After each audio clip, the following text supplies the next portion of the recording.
So you implemented Subscript. What did that do on the collections piece?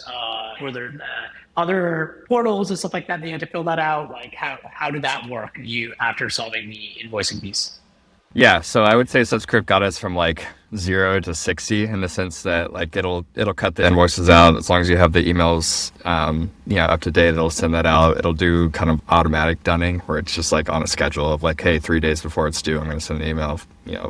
Day before it's due, I'm going to send an email. Day it's due, 2 days after, yada yada. So like in theory, that works really well if it's a company that just takes email invoices. Like if it was somebody invoicing us, great. That's how I still manage our invoice and our AP, and I get invoices and I pay them out through Brex and all that sort of stuff. But we're kind of entirely focused on enterprise organizations, and so we sell to some of the largest companies in the world, are customers of ours. I mean, Tesla, Nvidia, Amazon, Walmart, GM, you name it. Like we got a lot of really good logos, which is great. But companies of that size generally like to do things their own way, or it has to be linked in with their specific ERP. And so I was running into this kind of friction where, Subscript will create the invoice.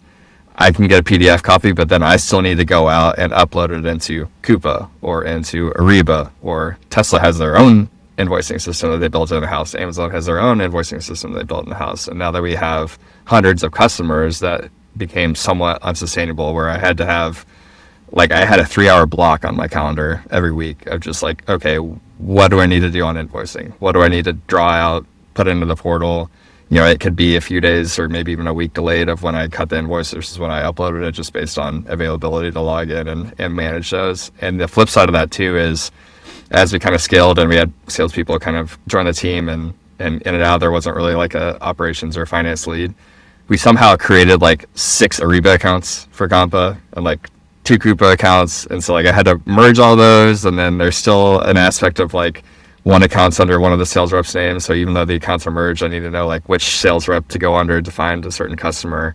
That was just like not super value added work. And it became really frustrating for me, where it'd be like hours a week of, kind of just trying to submit an invoice, much less follow up and get one paid.